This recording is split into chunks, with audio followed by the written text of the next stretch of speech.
you have evolved over time to a practice where you're completely fee for service. So um, a friend of mine once said, if it's been done before, it must be possible.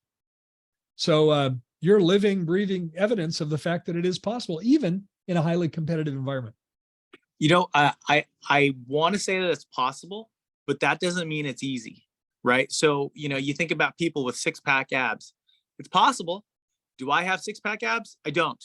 I could put in the time, I'm sure, diet-wise, training-wise. It's going to take dedication, just like anything in life, any goal in life.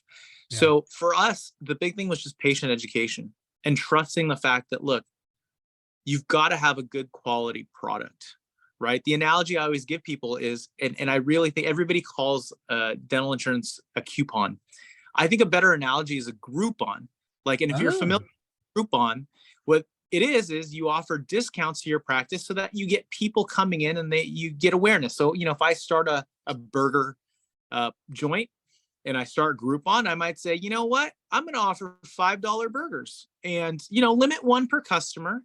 And once you use it, it's only for new customers. And these are things that you can put in Groupon. Yeah, you want to give your diner an opportunity to experience your restaurant. That's exactly it. And what's great about that is it works for most people. The problem is dental insurance isn't like Groupon. You can't say this is just for first-time people. It's a continued $5 burger every time they come in. Yeah. And that's fine if you can make a $5 burger. But if you're offering a solid gourmet $10 burger, it's not going to really work out for you. So yes, you can get away from Groupon. You can have a restaurant that does well, serving really high quality food, but the food needs to speak for itself. And so similarly, you can't just say, you know what, I'm going to create a fee for service practice because I want to get paid more for my crowns. What does that mean? Do you have a crown that people are willing to pay that much money for? What's your lab cost? What kind of care are you providing? Are you doing same day crowns? There's no right or wrong answer, but you really have to have a product that stands the test of time. I'll use a different phrase that I think relates to everything we're talking about here is you kind of have to have the goods on the shelf. Oh yeah.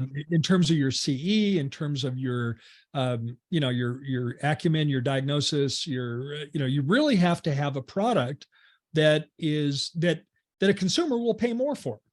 That's exactly it. Yeah. Boy, I love your Groupon analogy. Man, what a cool perspective. I think our listeners will identify with that and identify the fundamental flaw of insurance in that you can't just offer it to first-time, patrons. Yeah. And here's the other thing about Groupon. If you've ever used Groupon, you could limit how many of these coupons you give out or the Groupon accounts. So you might say, you know what, I'm going to offer 500 of these Groupon $5 burger tickets. The problem is, sometimes we take on these plans and then I'll use the Bay Area as an example. Maybe we get somebody who works at Google or Apple and they have a great experience.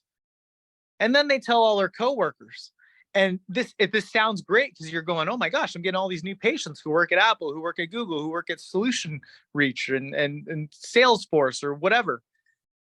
But then all of a sudden you start looking and the percentage of patients who are getting this Groupon discount is higher and higher and higher. And it becomes harder and harder to get away from. You just described what actually happens to so many practices because you become dependent on the PPO plan to do your marketing. And what's crazy about that is you start looking at the numbers and you go, man, I really need to raise these fees. Well, you can't. So there are a couple things that you can vary to kind of make up for it. You can vary your time. Well, I want to do a crown in an hour and a half. Well, you can't. Now you have 45 minutes. Or maybe you go, well, I really want to use this lab, but man, it's just not, the numbers aren't penciling out. Now what labs you start using? And it's a slippery slope because the moment you start going, okay, well, that case turned out okay. And so-and-so was happy. And again, I'm not trying to point fingers or say that one practice is better than the other. You have to find out what you're comfortable doing and how you want to practice and what kind of care you want to provide to patients. and make it work. I'm not anti saving money where money can be saved, but I just don't want the economics of somebody lowering my fees playing a role in that. Right.